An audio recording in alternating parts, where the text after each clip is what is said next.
Hi, this is William Ramsey. Welcome to William Ramsey Investigates. On today's show, I'm going to cover a book I published in 2013. Title of it is Aleister Crowley, A Visual Study. And it wasn't kind of a major book. It's 250 pages, but I had it on sale on Amazon for $5 for the last 12, 13 years. And I just revisited it after seeing pictures of Crowley or alleged pictures of Crowley that have clearly been AI'd. So I think that this book kind of has its importance has increased over time in that it's a memorialization of this kind of pre-AI uh, visual evidence of Crowley. And you can get it. I'll put a link to it in the show notes. You can get it on Amazon right now. But it's kind of an easier way. My book about Crowley, Prophet of Evil, doesn't have as many pictures as this. And if you're a visual learner or you kind of like to see, there's a lot of pictorial evidence of Crowley. And there's not much on the internet in one spot, as far as I know. So I think, it's a $5 well spent. You can also see my documentary, Prophet of Evil, on my Patreon. That's $5 a month. You can just go check it out. It's under shop. You go to SHOP and you can see all five of my documentaries. I'm going to try to reload them to Amazon when I get the chance. But this book, I think, is kind of interesting. And I did it through Apple's iBook. So I used a particular formatting device. That's why it looks the way it is. So, and I think it stood the test of time. It's a decent book. It's not my most well received book or my most purchased book, but people found some kind of benefit reading through it. And you'll see these are pictures of Crowley right on the front page here. That's an older Crowley right there with the pipe. That's Crowley probably in his 50s. That's Crowley on the bottom right, making the sign of Pan with his thumbs out. His face is in there. That's the Eye of Horus. It's not the all-seeing eye. It's different. People make that mistake all the time. They go, "He has an all-seeing eye." No, it's the eye. It's the eye of God Horus. And then the pentagram book. I think it's a book of spells. And then Crowley, after he came back to England from the United States, this kind of right wing uh, newspaper from the time wrote a bunch of articles about him. Another traitor trounced, career and condemnation of the notorious Aleister Crowley. His real name was Edward. That was his born name, but he changed it to Aleister. And you can kind of read the intro. I do have a little bit of writing here. There it is, June 1st, 2013. Um, just some of the other things that he wrote. He wrote his own, for people who don't know, he wrote his own biography in his 47, when he was 47. And he wrote, "I believe that truth is not only stranger than fiction, but more interesting. And I have no motive for deception because I don't give a damn for the whole human race. You're nothing but a pack of cards." That's what he wrote. Nice guy. Confessions is 923 pages. But he still had another quarter century of life. He died at 72 and 47. Um, so I write here in this final intro paragraph, Crowley is a difficult character to understand and hard to pinpoint on the global map, as he was practicing and studying magic continually while traveling back and forth throughout the world. It's really true. He circumnavigated the world twice. Never worked, and he had family money. Please refer to the timeline in the back of the book for assistance in determining events in Crowley's unusual and intricate life. In the appendices, I've included a lengthy index of particularly salient writings. I also included at the end as a detailed list of his writings by date of publication. And a copious amount of photographic and newspaper evidence exists, like I stated. And I included as much as possible in this visual study of Crowley. So it's just a different angle. And this is kind of like the pastor's prologue. But there's kind of a famous picture of him as a boy in I think this is his school clothes. And this is reflected if you read Alan Moore's From Hell. He takes this picture of Crowley and kind of plays with it, this style and this hat of the young Edward Alexander Crowley. He was born in Leamington Spa, Warwickshire, so that's very close to Stratford on Avon. And he like in his autobiography, he's October 12th is his birthday, 1875. And much like the ONN 9A reveres Hitler, people who are Thelemites revere Crowley's birthday, 1875. But he writes about himself. He bore on his body the three most important distinguishing marks of a Buddha. He was tongue-tied, and on the second day of his incarnation, a surgeon cut the frenum linguae. He also had the characteristic membrane, which necessitated an operation for phimosis some 3 lusters later. Lastly, he had upon the center of his heart 4 hairs curling from left to right in the exact form of a swastika. So he says he had a swastika on his chest when he was born. You got to take that with a grain of salt. His family was influenced by Derby. They also made ale. They sold stuff to the vibrant pub system that existed back then in the 19th century. And they're very wealthy. I think when his mother died, he was worth like 20 million pounds, like something like that. Like that's what he inherited. Like that's the equivalent of the value today, like millions and millions of dollars, which he squandered. He had no interest in kind of like maintaining the family wealth in any way, shape, or form. It just did not register. And I will take questions. I'm happy to take questions. If you have any questions about Crowley, you can put it in the chat, and I'll get to them once I kind of go through the book. But and these are quotes. This is kind of like a reflection of Prophet of Evil too. It's just a different format. There's a picture of his father who he really liked. He didn't care for his mother or his uncle. His dad died when he was 12. His father was kind of a Christian pamphleteer, so he would travel around and evangelize the Bible. And he grew up in this kind of Darbyistic exclusive brethren, so they were a subset of the Plymouth Brethren. So they saw them. The way that Crowley portrays it is they really saw them as kind of an elite, saw themselves as kind of an elite. And he did go to these Plymouth Brethren schools, so they kind of stayed within their own Christian sect. And his high school would be the equivalent of an American high school. It was in Cambridge. So he had a connection to Cambridge both as a school student and a college student, university student. He didn't care for some of the people he thought in the group. The group was dominated by what he considered rough mediocrities. The aristocrats who began the movement were, of course, just aristocrats, but their curious system left them so, and were led by the meanest crew of canaille that ever wriggled. Crowley had an extraordinary vocabulary. He really was a first-rate writer. There's no question about it.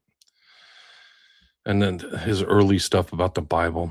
This is kind of like, he was kind of like Alex DeLarge from Clockwork Orange, where he liked the darkest passages of the Bible. His parents only allowed young Crowley the Holy Bible as a reading companion. However, he was attracted not to the narratives or poetry, but to the more sinister elements. Crowley was fascinated by the mysteriously prophetic passages, especially those in Revelation. The Christianity in his home was entirely pleasant to him, yet his sympathies were with the opponents of heaven. He suspects obscurely that this was partly an instinctive love of terrors. He's talking about himself in the third person. He preferred the dragon, the false prophet, the beast, and the scarlet woman as being more exciting. He reveled in the descriptions of torment. One may suspect, moreover, a strain of congenital masochism. He liked to imagine himself in agony. In particular, he liked to identify himself with the beast, whose number of a man, 666. So that's 666. There's his mom, Emily Bertha Bishop. And I think they were kind of Irish extraction in England. And he also, this is kind of like one of his more famous quotes that I've repeated often about Crowley. Let's see. As Crowley said of his mother, her powerful natural instincts were suppressed by religion to the point she became, after her husband's death, a brainless bigot of the most narrow, illogical, and inhuman type. So he didn't have nice things to say. And then he said, the change in his religious outlook. Indeed, my falling away from grace was not occasioned by any intellectual qualms. I accepted the theology of the Plymouth Brethren. In fact, I could hardly conceive of the existence of people who might doubt it. I simply went over to Satan's side, and to this hour, I cannot tell why. I was not content to believe in a personal devil and serve him in the ordinary sense of the word. I wanted to get a hold of him personally and become his chief of staff. So people who say like Crowley is a dabbler or something, this is an acknowledgement that he's a Satanist. This is from his own biography. So um, he didn't like his uncle. This was like he called his uncle a ruthless, petty tyrant. And it was into this den of bitter slavery I was suddenly hurled from my position of fresh air, freedom, and airship. And then he went to this school in Cambridge called Ebor School. And their public school was kind of our version of they call their private schools, what it would be a private school in the US is a public school um, in the UK. And he called his time there a boyhood in hell. Harassment, bullying was kind of like another brick in the wall or something. And he said he almost died. One penalty young Crowley endured is retold in his book, The World's Tragedy. According to Crowley, the world's tragedy is Jesus Christ. But he says, I remember one licking I got on the legs because flogging on the buttocks excites the victim's sensuality. 15 minutes prayer, 15 strokes of the cane, 15 minutes prayer, 15 more strokes, and more prayer to top it.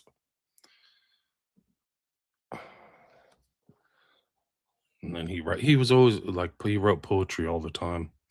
And he wrote a poem about his days at Eber School that I've reflected right here. I'll read some of his poetry. I don't think he's that great of a poet. He wanted to be. I've also repeated his killing of the cat. So he did this. This is in his biography. The young Crowley exhibited disturbing sadistic traits early in life. After leaving Ebor School, Crowley describes with detached brutality a tale about murdering a local cat. Quote, I've been told a cat has 9 lives. I deduced that it must be practically impossible to kill a cat. As usual, I became full of ambition to perform the feat. I therefore caught a cat and, having administered a large dose of arsenic, I chloroformed it, hanged it above the gas jet, stabbed it, cut its throat, smashed its skull, and when it had been pretty thoroughly burnt, drowned it and threw it out of the window that the fall might remove the 9th life. In fact, the operation was successful. I had killed the cat. I remember that all the time I was generally sorry for the animal. I simply forced myself to carry out the experiment in the interest of pure science. So that's kind of an interesting statement, insight into his sensibilities. He also blew up in his face. He made this bomb. This is a long thing right here, but I'll show the pictures of him, and you'll see the pockmarks on his face that existed into his full later life. These pockmarks from this bomb that he blew up that may have created a personality change because he temporarily lost his eyesight and was in hospital. There's all pictures of the Crowley ale that his family was involved in. So they had 8 different types of beer. And there's Crowley on the top there climbing. So after his kind of disastrous time in school, he was told to be outside. And so he took up mountaineering, mountain climbing. And so Beachy Head is kind of an infamous rock climbing place. I think it's in the south of England. Then he went to Cambridge. That's him. You'll notice that he has his fingernails kind of put into points. They're kind of pointed the way that he's shaped them. And the rumor about Crowley, which I've never confirmed but is apparently true, is that he shaved his teeth into basically like daggers, and he never smiles. You'll notice something similar theme in all the pictures of him is not showing his teeth. There's no teeth later in life. It's the same thing. So you see, this is when he still had hair. He says, I was part of the glories of the past, and I made a firm resolution to be one of the glories of the future. And he studied in these halls and things like that were very reminiscent of like Harry Potter or Hogwarts or something like that. One of the famous things he said, he was mostly surrounded by a more or less happy, healthy, prosperous set of parasites. And he just read all the time. So he didn't really, he kind of looked at college as kind of a finishing school or something. He didn't really care about obtaining a degree. He says, nothing else seemed to me worthwhile but a thorough reading of the great minds of the past, where it was very rare that I got to bed before daylight. poems of Libertine Shelley, scholar. Richard Burton was one of the people he really admired. I've done shows on Richard Burton. He was really one of the early adventurers, and he learned a lot from Burton because Burton would take on these fake names and put on costumes and take on these personas. And Crowley ended up doing the same thing. It was kind of like his idea of having fun as kind of a British aristocrat at the top of the British Empire. He was an excellent chess player. He was interested really in poetry and mountain climbing and magic. He became it in 1898. He published 2 books, so this is pretty young, he's 20, 24, 5 or 6. No, 23. He published Dama and White Stains, kind of a pretty gnarly group of poems, but he definitely had some ambition.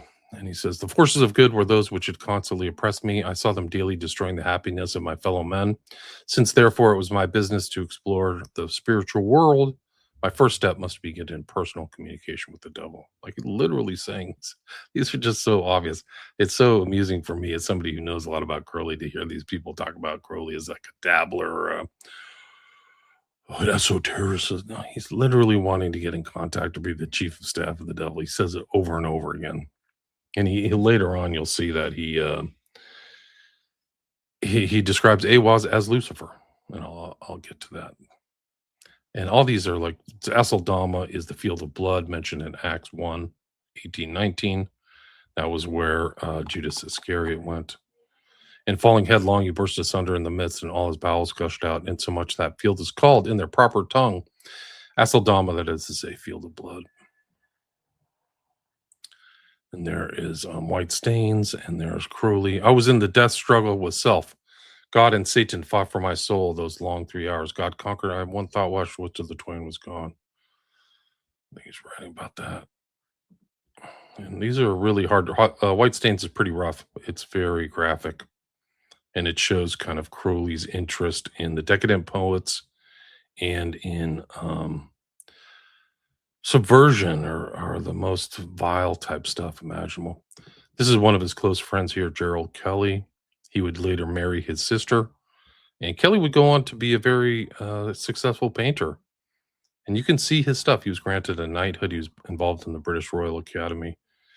And it shows like Crowley's interest in really being around aristocrats. He did not mix with the hoi polloi or people like that.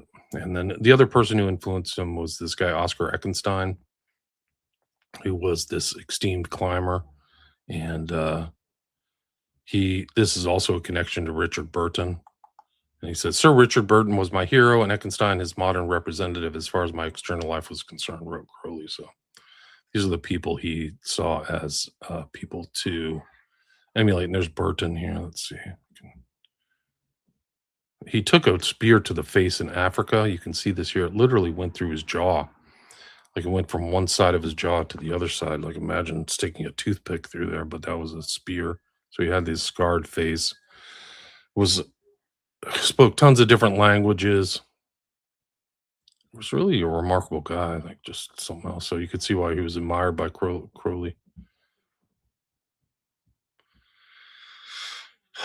He's also bisexual at Cambridge. Crowley was. And he came across A.E. White's The Book of Black Magic and Pacts and Cloud Upon the Sanctuary by German Karl von Eckartshausen. So all these kind of esoteric type stuff.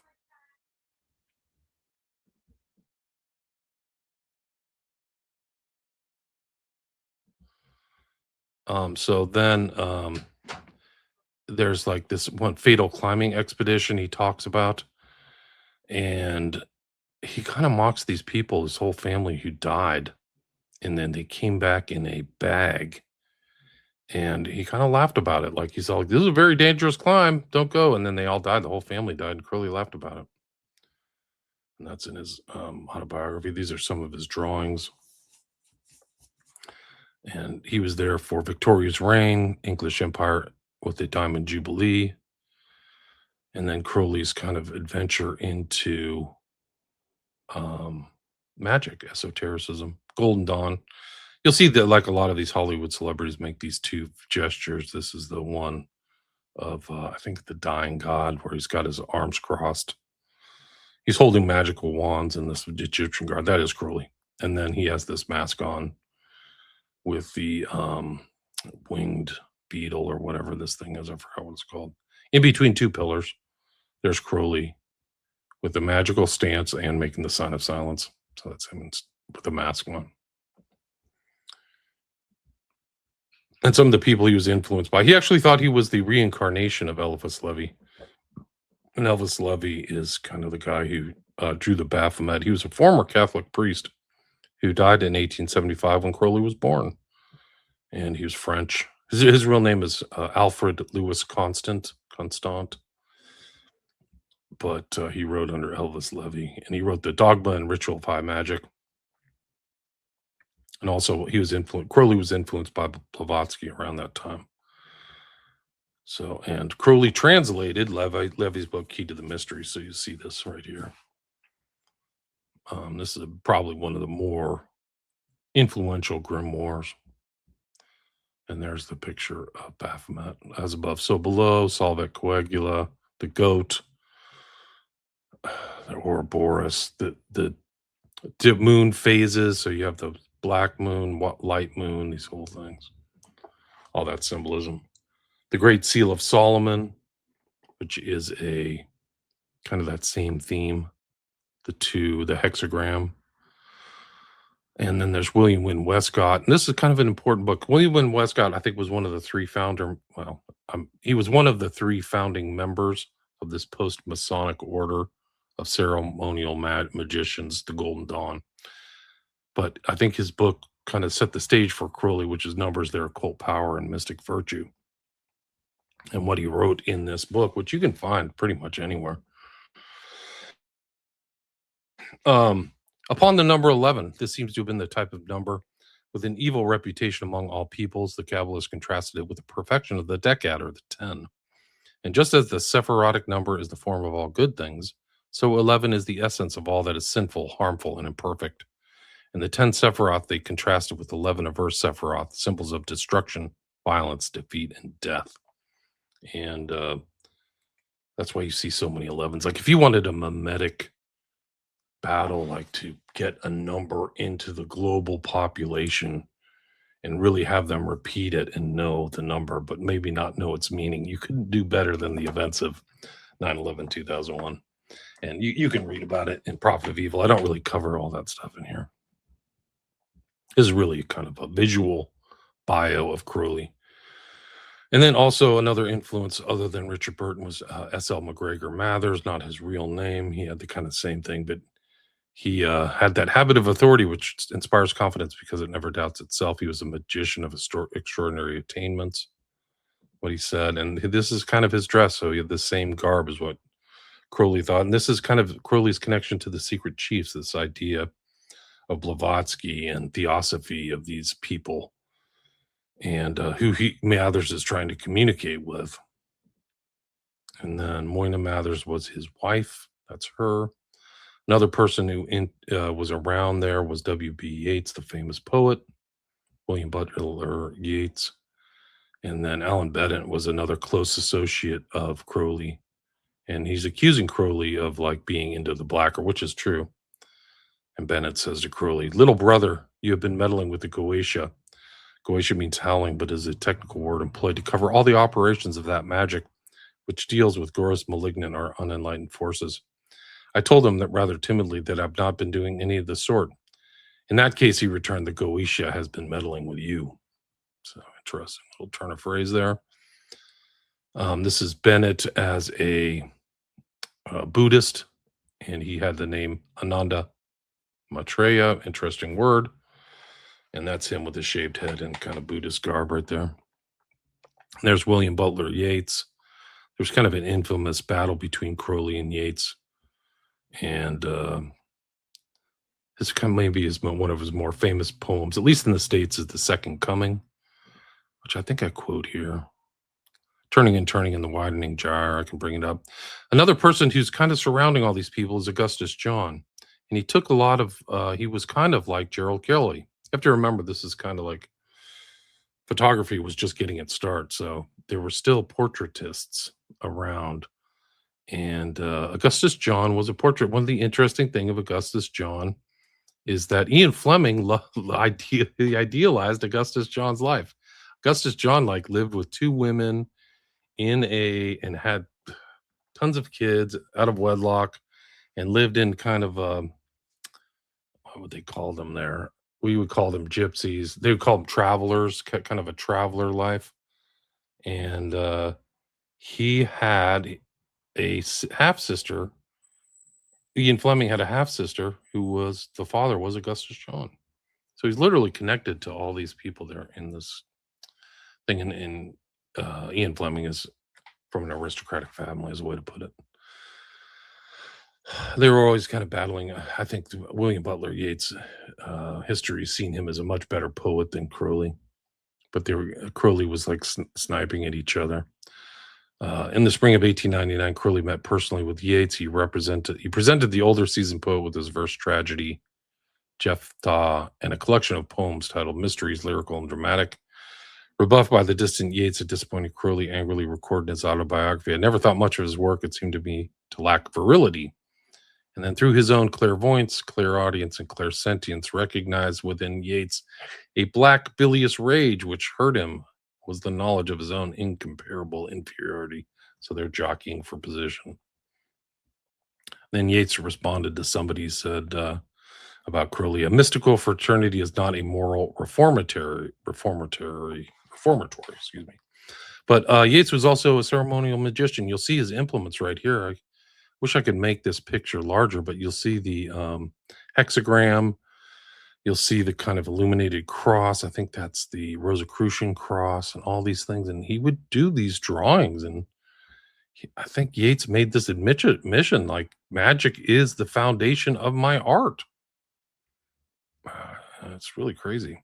And then Crowley notoriously did the Book of Sacred Magic of Abramelin and the Mage.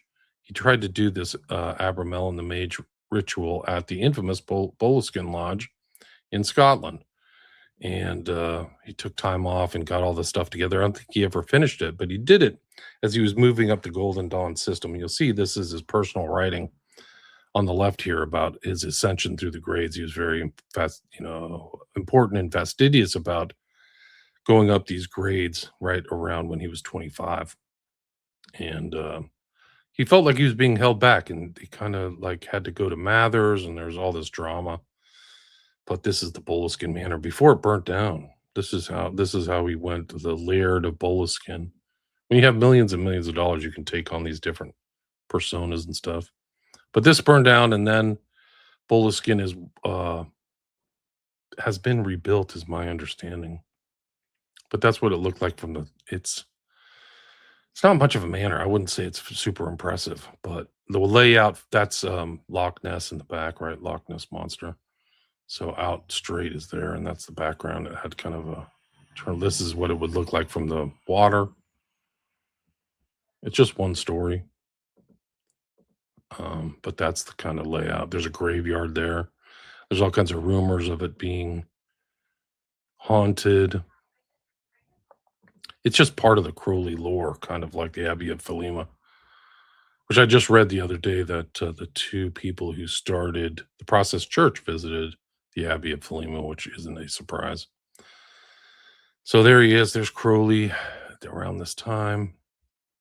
People went crazy there, 3-day drinking binge, and tried to kill his wife and children. The terrace became peopled with shadowy shapes, sufficiently substantial as a rule to be almost opaque. I say shapes, yet the truth is that there were no shapes, properly speaking. So there he is. There he is in ceremonial garb. He has his hair there. He's probably 25, 30. This is before the Book of the Law. And his magical name was Perdurabo. So he typed about this whole, I think Perdurabo translates to I will endure. And so why he wrote this poem is like, I am crucified, apart on a long burning crag of steel, tortured, cast out, and yet I shall abide. So he had this kind of tortured, self-tortured view, but also he's going to abide. abide. Then he went on his world adventure phase where he was mountain climbing, went to two huge mountain climbing, real expeditions, like massive retinues, 60, 70 baggage handlers trying to ascend mountains that really weren't, with the technology of that time, they weren't able to ascend. But this is a quote about himself. The inmost knew my destiny lay elsewhere. The lords of initiation cared nothing for my poetic fancies or my romantic ideals. They had ordained that I should pass through every kind of hardship at the hands of nature, suffer all sorrow and shame that life can inflict. Their messenger must be tested by every ordeal, not by those that he himself might choose.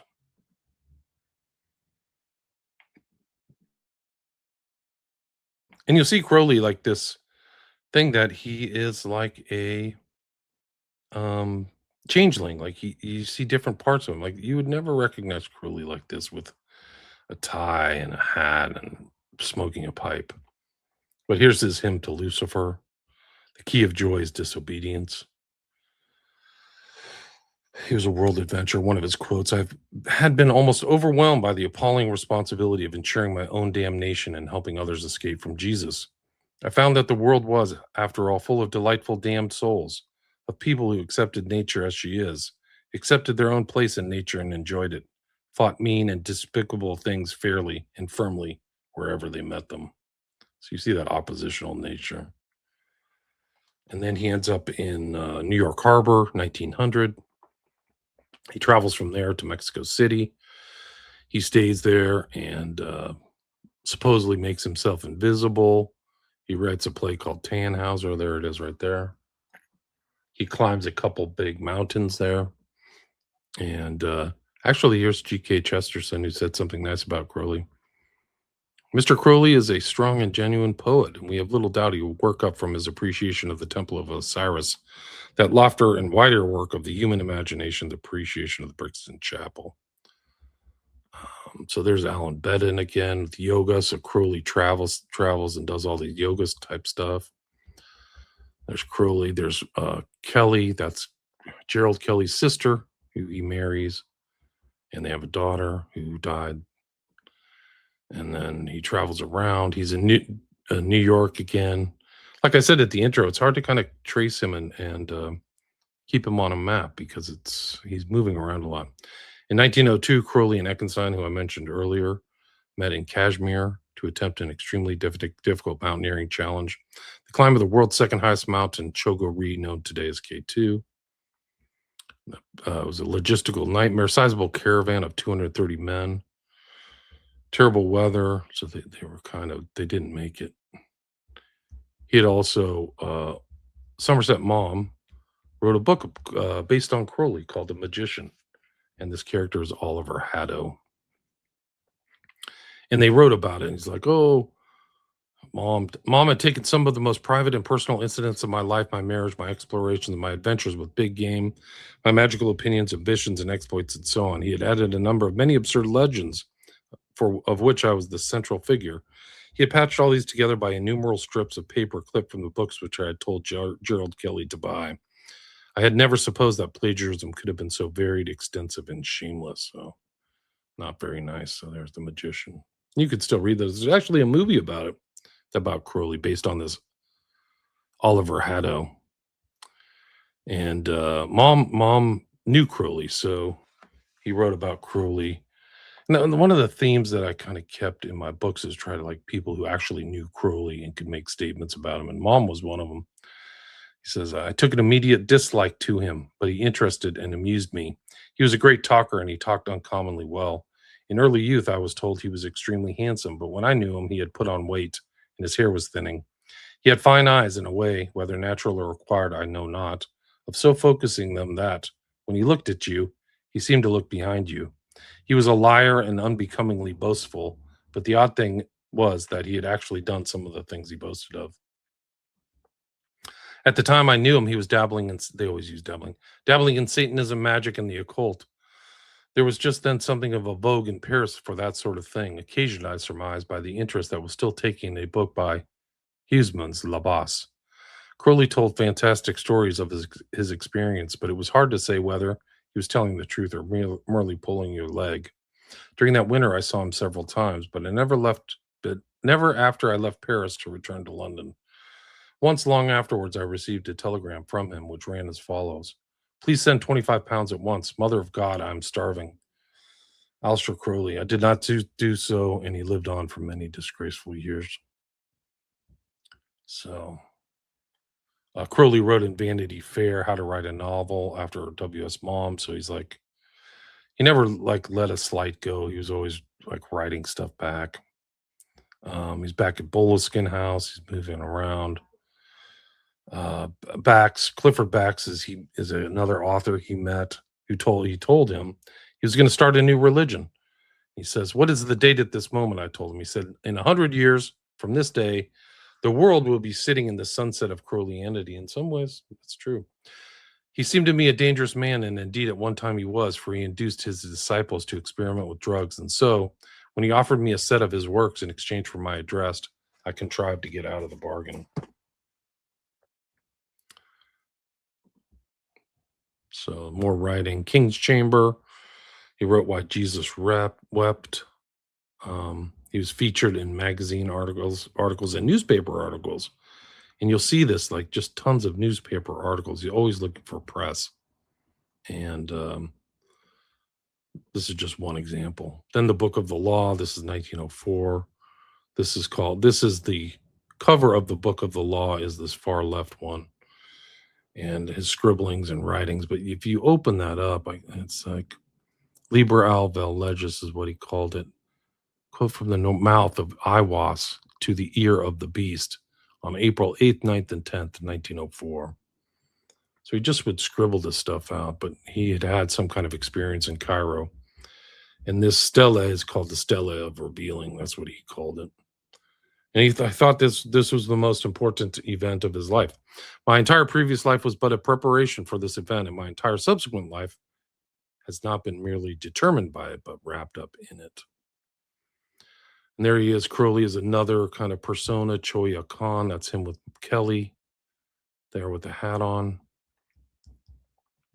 She tells him, like, these women were kind of like communicators or something, intermediaries between the other worlds. She tells him he who was waiting was Horus.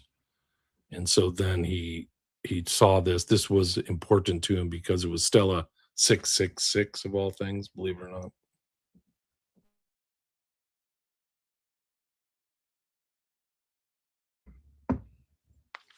It's at the Egyptian Museum. It was called Bulak back in the day, but I think they've changed the name. She became a seer to him in a way. And then he wrote 65 handwritten pages, the Book of the Law. And he says here, "I was proud of my personal prowess as a poet, hunter, and mountaineer of admittedly dauntless virility. Yet I was being treated like a hypnotized imbecile, only worse, for I was perfectly aware of what I was doing. My own unconscious was thus in alliance with Awas. Taken between two fires, my conscious self was paralyzed so long as the pressure lasted. We are forced to conclude that the author of the Book of the Law is an intelligence both alien and superior to myself." Interesting wordplay. Alien. "And superior to myself, yet acquainted with my inmost secrets, and the most important point of all, that this intelligence is discarnate."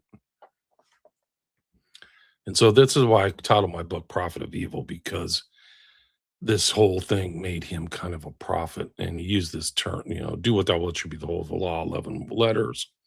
And Thalim, which is based upon Rob Lake, Arcantara. I've done a show on the Hellfire Club, and that's Francis Dashwood right here. It's kind of like the similar kind of vibe as Crowley in a way, dressing up. Like if you looked at this, Dashwood would be like, oh, he's a Franciscan knight at first glance, but this was his kind of subversive play against Christianity, because they were called Franciscans because Francis, that's his name. They had nothing to do with Christianity, but that's what they were dedicated to, was women and song and drink. And then I have like a bunch of quotes from the Book of the Law. This is what he says about his book. "I, Aleister Crowley, declare upon my honor as a gentleman that I hold this revelation a million times more important than the discovery of the wheel or even the laws of physics or mathematics. Fire and tools made man master of this planet. Writing developed his mind, but his soul was a guess until the book of the law proved this. And then the word of the law is the Lima. It's broken into 3 parts, 3 days.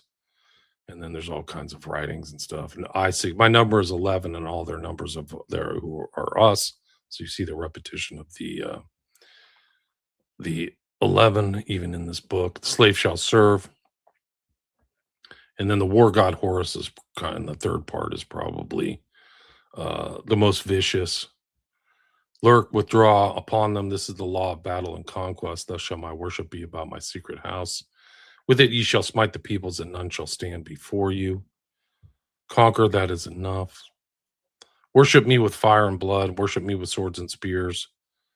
Let the woman be girt with a sword before me. Let blood flow to my name. Trample down the heathen. Be upon them, O warrior. I will give you their flesh to eat.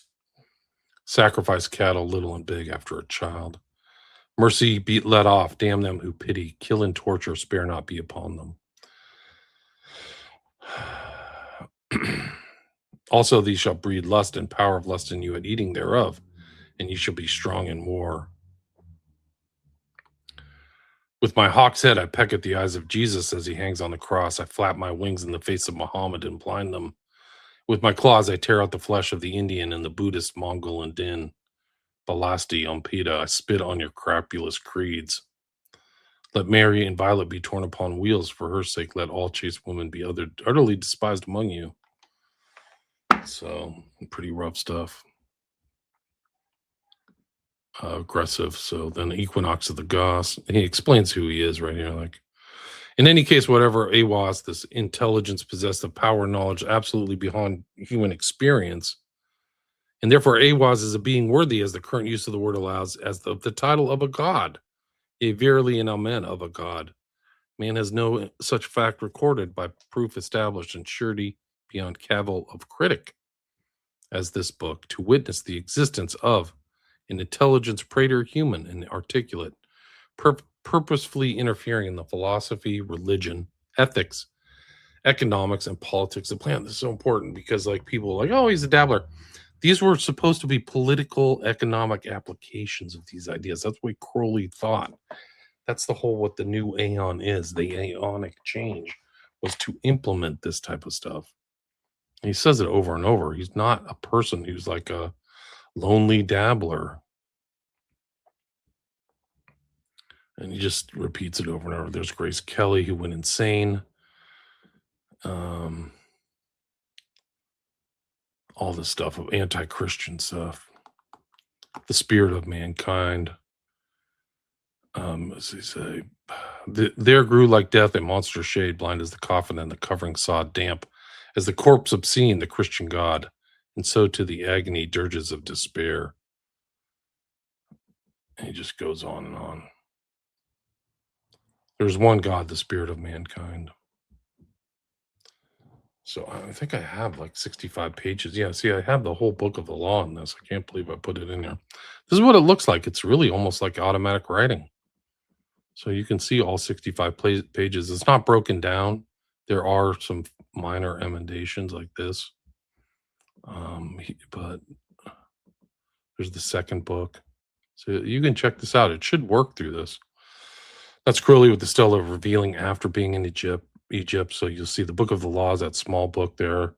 Ceremonial sword, the orb, the wand, the headdress, the cross, but that's not a Christian cross. It's the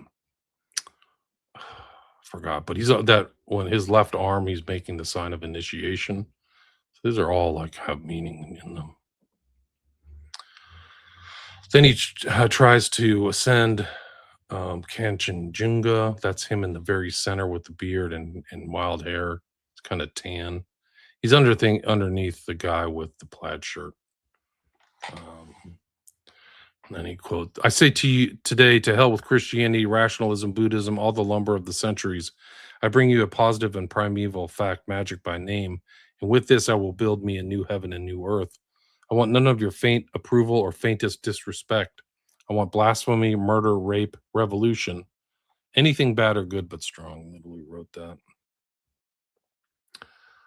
So this is Kanchenjunga. There's a whole story of that. There's good pictures. There's Crowley as yogi. There's pictures of him practicing yoga naked, and kind of looks ridiculous there, actually. Um, but he wrote a book on yoga and breathing and all this stuff. So he's integrating ideas from the East to the West.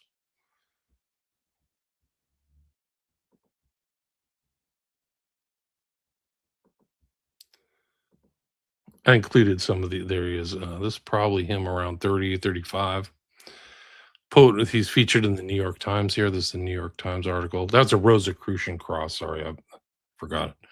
He was wearing that earlier, but here he has the horns of Pan, sign of Pan, in the New York Times in April 17th, 1910. Then Mage to Master. He started the Star in the West with JFC Fuller, World's Tragedy.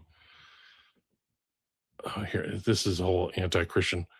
And the pen of Crowley, like that of Saladin, Swinburne, and Shelley, is but another douche of cold water to wake the frowsy sleepers of the night and wash from their gluey eyes the nightmare of Christian supremacy. I was not interested in the average man. I cultivated the freak.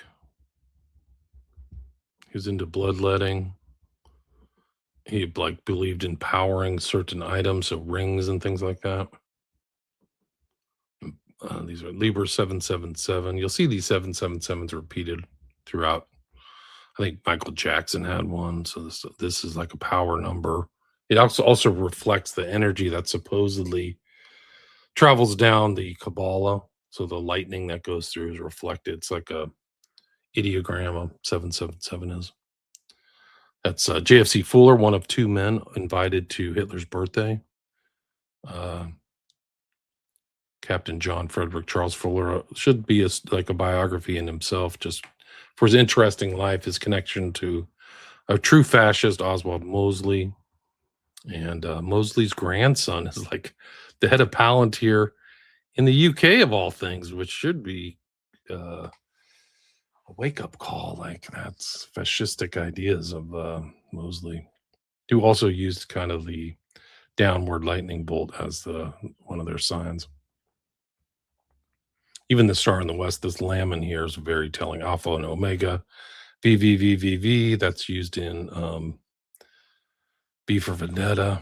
I forgot the name, but now it's in my name. But 666, Crowley's mentioned it, and then 418 is the Kabbalic number for global revolution. That's what Crowley was thinking about. The year of Horus was going to be a global revolution. Oh, it's VVV is V very universum vivus vici. By the force of truth, I've conquered the universe while living. So then world's tragedy. He's just always talking about Christ. And then human sacrifice is in there. I mean, I don't want, you can read through this yourself. It's only $5, guys. He was friends with another guy. I call him a hapless student, Victor Newberg. He had all these hapless students who were like exhausted by the time they were done being with Crowley. But Victor Newberg's one of them. Interesting story. So they went to Algeria together, supposedly summoned this demon called Coranzon. And this is an important statement by Crowley, which is kind of like how I got this idea for the title of the book, Prophet of Evil. So he says, all the secret keys of the former magic of the Aeon of the dying god are now useless. And since the Lord of this new Aeon, of which I am the prophet, so he calls himself a prophet, is the crowned and conquering child, so prophet of evil. He saw himself in those big roles. There's the equinox is kind of like religious compendium. There he is too. So I mentioned earlier in the book, like a bomb went off in his face, and that he made, and you can see the pock marks. Like one is very prominent right there, and may have been like where his personality changed. Is the coma he was in. 777. This is the equinox. Rosicrucian cross. Eye of Horus. Goat. Method of science. Aim of religion is magic. Let's see.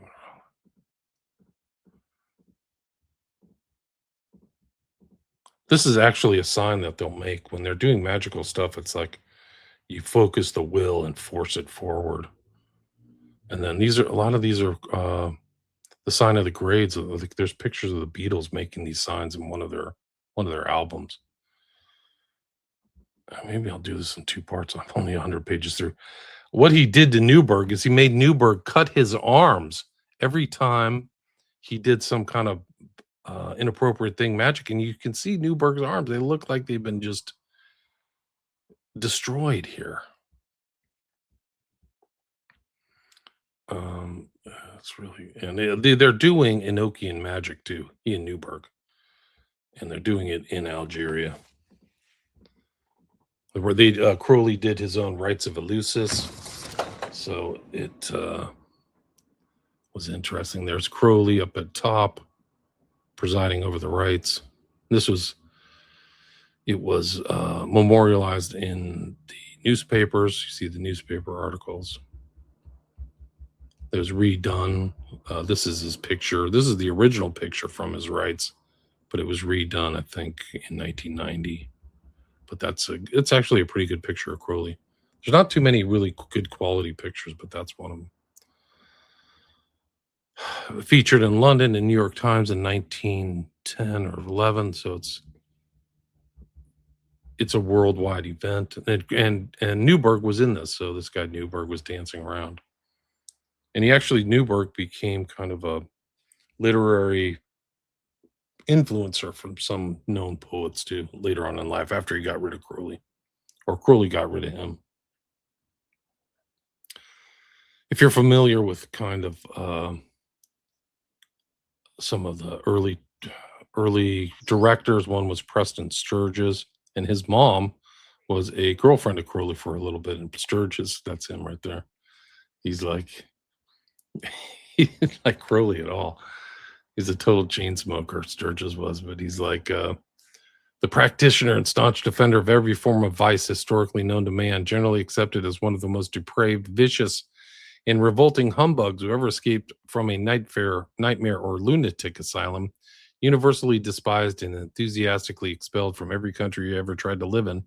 Mr. Crowley, nevertheless, was considered by my mother to be not only the epitome of charm and good manners, but also the possessor of one of the very few genius-breathed brains she had been privileged to observe at work during her entire lifetime. Ask me not why.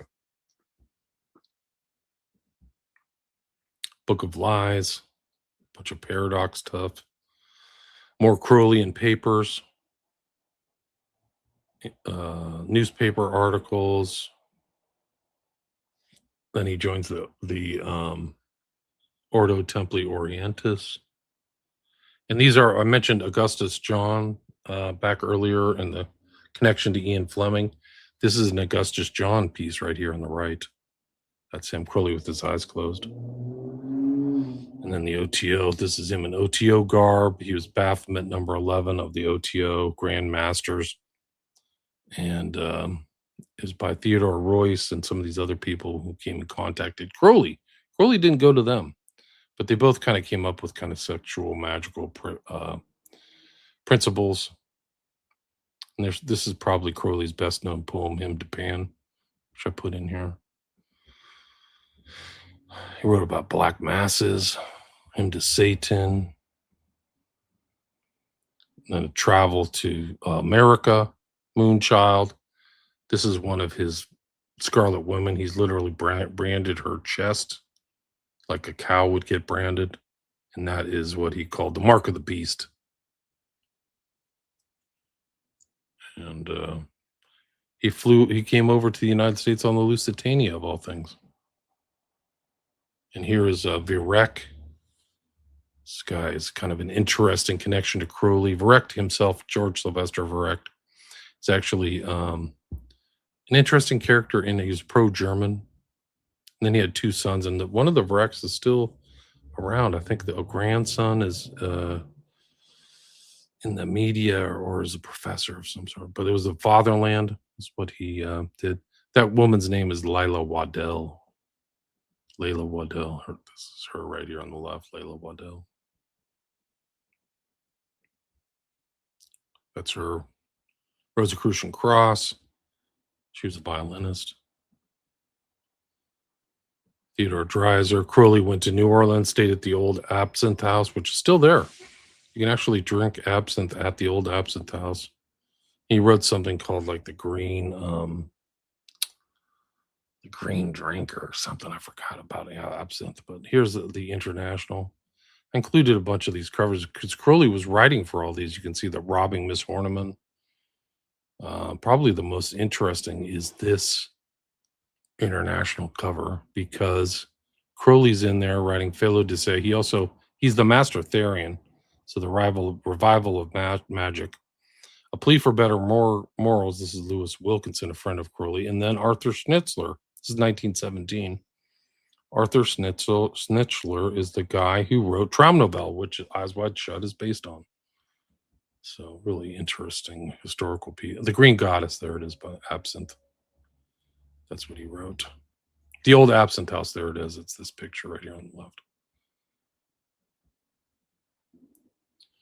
William Seabrook stories about Crowley. He's kind of a lost name, but he knew Crowley.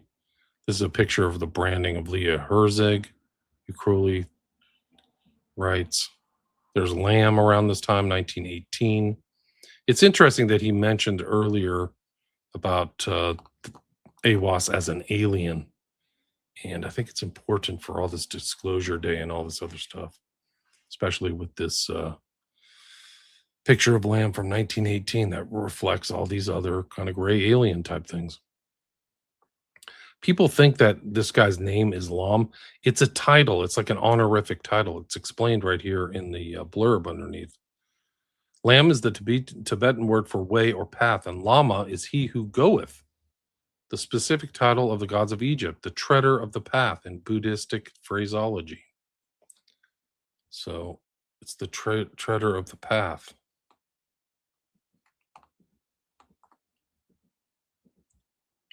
More Crowley, Rasputin, the sorcerer of Russia and the fatherland. Yeah, so they kind of knew that I'd done shows on Rasputin. They weren't buying a lot of stuff about Rasputin, but there's Crowley. He's trying to sell the Equinox down there at the bottom. Collected works of Crowley as well.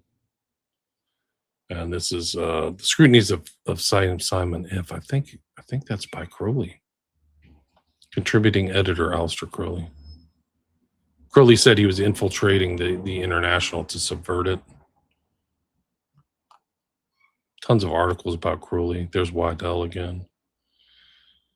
More Crowley writing to the New York Times. He stayed at like one Washington Place there. This is a funny, amusing event about Crowley being on the New York Harbor, ripping up his passport. On the prow of the boat was Aleister Crowley, Irishman, poet, philosopher, explorer, man of mystic mind, the leader of an Irish hope. It's not Irish. This is part of his spying. Or nearly middle-aged, a mild manner with the intellectual point of view colored with the Kabbalistic interpretation. Crowley is an unusual man, capably so to those who believe and feel in common with him. He has spent years exploring Persia, India, and Tibet, and is the author of several volumes of translations of early writings of those countries. He is said to be a close friend of William Butler Yeats, the Irish poet, and he has written several Irish poems himself. They're not friends. They don't like each other. But, there's Leah Herzig before Crowley. So this is the time of the Abbey of Thelema, Abbey of the Will. Crowley says, I am the beast in the word of the aeon. I spend my soul in blazing torrents that roar into night, streams that with molten tongues hiss as they lick. I am a hell of a holy guru. That's Crowley in makeup. That's his own makeup there in the orange stuff. And that kind of thing around his neck says 666, 93. Numbers that were important. He met this woman, Nina Shumway, and then they lived together at the Abbey. And this is him with the kids. That's Leah Herzig down there. The Abbey it's not that impressive. It's still extant, but somebody turned it into a barn, really was just like a 3-room farmhouse or something.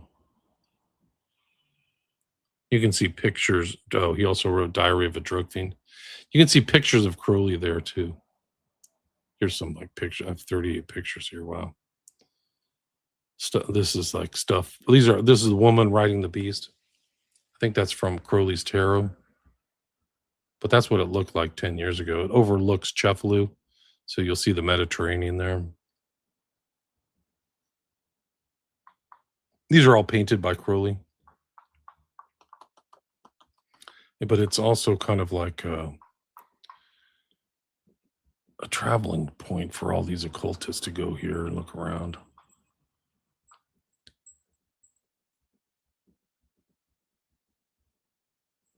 The Lehman smiles and all that stuff. So I could probably add to this. I haven't looked at the H.L. Mencken. He had a friendship with Mencken. There's Raoul Loveday. That's the guy who died at the Abbey. And then Betty May wrote a book called Tiger Woman that she knew Crowley and was freaked out by him. But most people who are pro Crowley never mention her name because she did not have a high opinion of him. But like called him nasal accent.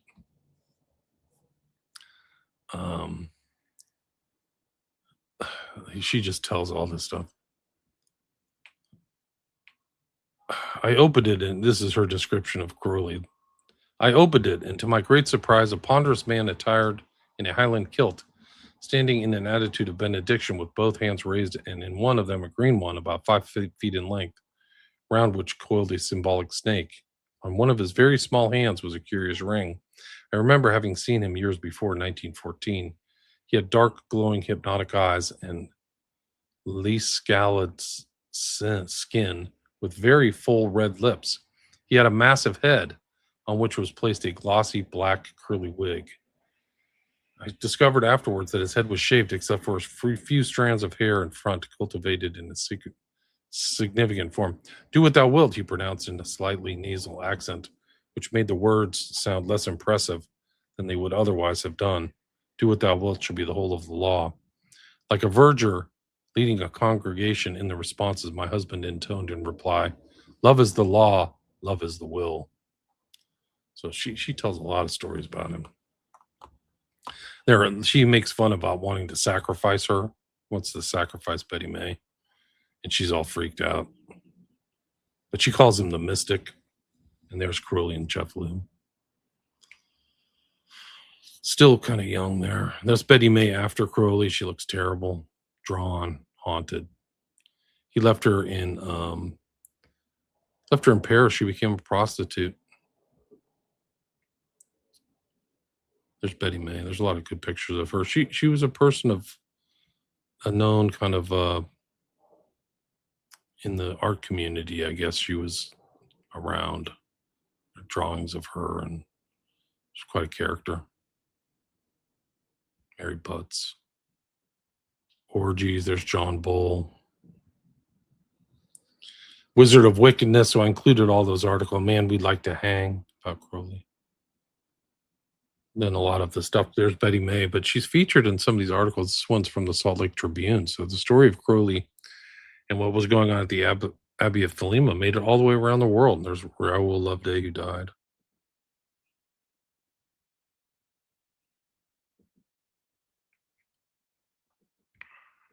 Jane Wolfe was kind of a known person. There's some of Crowley's paintings. He gets kicked out of Italy and France. I've infected the round world with corruption. He sure did.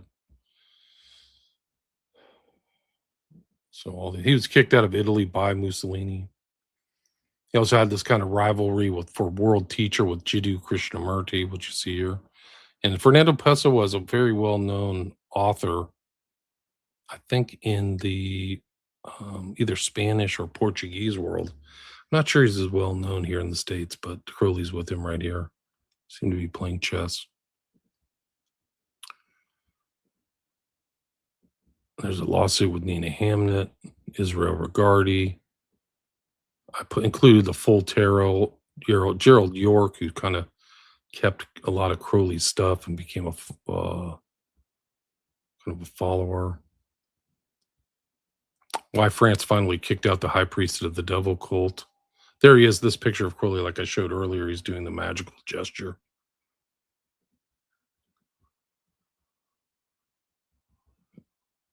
He did a band lecture about Gilles de Rais. He was like the boy killer, supposedly killed 500 people. He's giving talks, 1932. So he's getting up in age right here. Here he is at 56. I mean, more articles from all over the world. There's Crowley holding a ball.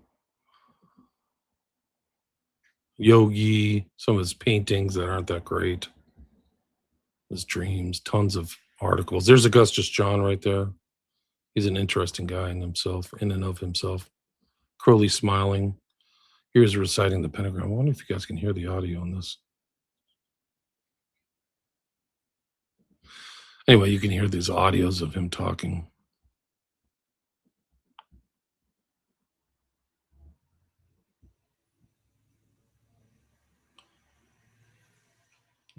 Publishes Magic and Theory and Practice.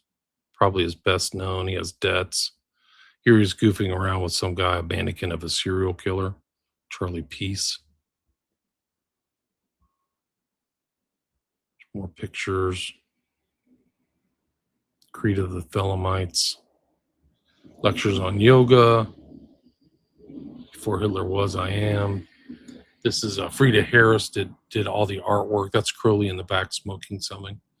But Frida Harris did all the artwork for the Thoth tarot cards.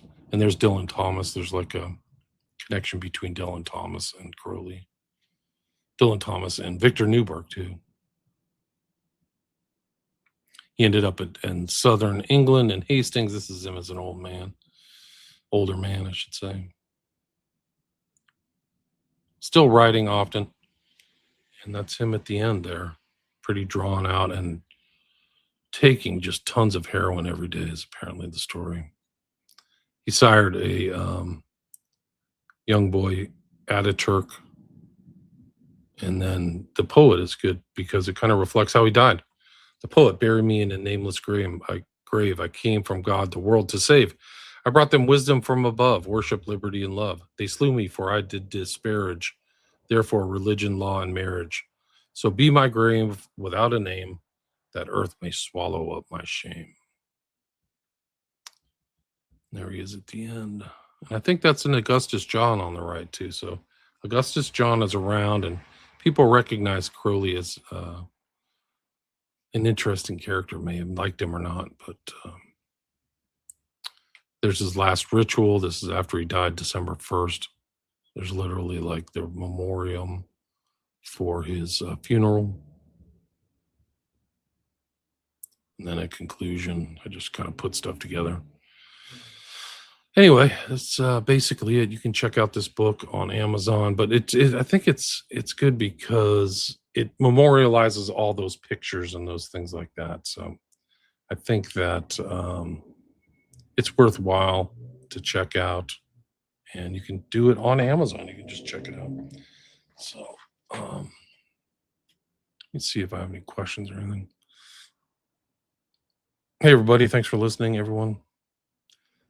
That's just like one part. You can read, there's more on Crowley. You can read Prophet of Evil. You can read Children of the Beast. You can get those books at my website. You can just buy them on Amazon. The Pernicious Influence of Darby Strikes Again sure does. Is there a spell or ritual that took him over the edge to the dark side? Well, he said he wanted to become the chief of staff of the devil at a young age. So I would say that is what happened.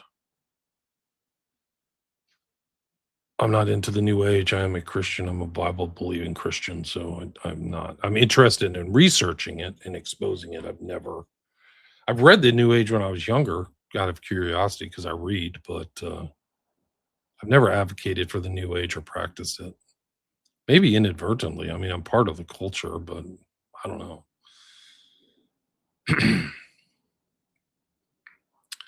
you ever seen the Jason Baldwin Corpse Paint show? No, but you could send me an email. That would be best. If you could send me that link, that'd be great. It sounds familiar. Um, Larry Crowley did, yeah, he sure did. Read my book, Children of the Beast. You'll see how many people he influenced. He still felt as a culture as a whole. There's no question. No question. His Crowley family, yes, he does. His family, some of his members have had kids. People he was related to had children.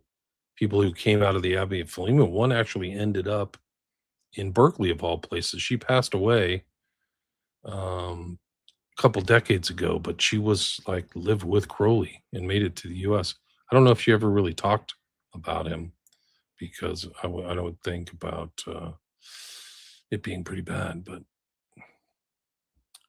possible Barbara Bush father, absolutely. They look the same. I mean, there's no question. Yeah, he was kicked out of Italy by Mussolini's orders. There's no question about that. You like these solo study? Thanks. I appreciate it. I can do more. It's kind of easy. I can kind of go further in depth into kind of stuff that I'm interested in too, just doing it solo. But this book, the reason I did this is because not a lot of this, I wouldn't call this one of my major books. I don't even mention it. Let me see if I can pull this up, the cover. But I think it's a nice exercise, like if people want to scan through something or get an idea of what Crowley looked like and some of the more visual stuff and his influences and those people he influenced. So that's what the cover looks like.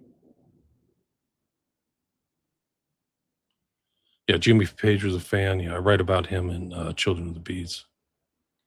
A lot of blow, tons of drugs at the Abbey of Thelema. Tons of drugs of different types. He's a trust fund kid. There's no question about it. He's a trustafarian. Crowley fans, no question.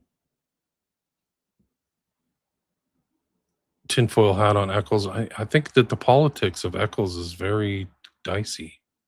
There's some of his friends are part of that whole kind of bro podcasting group, so they won't touch the truth about Eccles because it would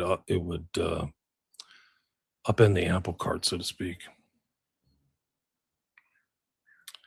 Yeah, I've written about Crowley for 15 years. I mean, it's over 15 years, guys. I published my first book, 2010, on Crowley. This is like an adjunct or a side project that I was tinkering around with. It was a more visual kind of book that came out of that. This was published in 2013, after Abomination and before Children of the Beast.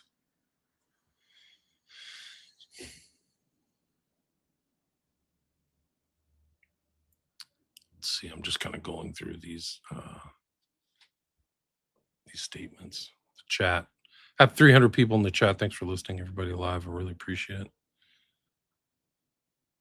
If anybody has any questions, you can put it in right now.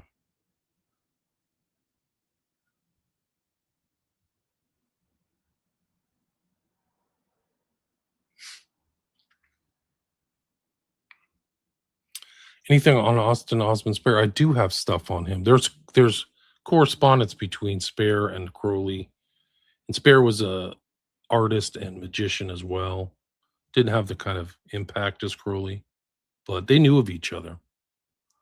So I'm very familiar with Spare. I do have some stuff on Spare. I'd have to go back through one of my older hard drives, but I was interested in Spare when I was researching Crowley, just about his every man and woman is a star is a quote from the Book of the Law. So Tsar of the Star, that's what it's from. Yeah, Netherwood boarding house. Yeah, I just showed that. Yeah, feces. Yeah, he's a coprophiliac. Not a philiac, but he definitely engaged in coprophagia, is the polite term, among other horror shows stuff. Let's see. Anyway, that's basically it. I don't see any questions. Check out the book. It's on Amazon. Full title again is Aleister Crowley: A Visual Study, and from 2013. And those are actual non-AI pictures. The book wasn't put together with AI, so check it out if you can. But thanks for listening. Thanks everybody. Thanks for joining me. I really appreciate it. Have a great one. Thanks for all your support. Every book you buy kind of keeps me going. You can check out some of the stuff ad free. I don't think YouTube is a great site. It's a bunch of lame ads, and they put a lot of stuff in there. So you can check out my stuff for $5 a month. You can get it ad free on Patreon, all of it. The interviews I've done with other people that I may not post. I just posted some stuff, some articles there.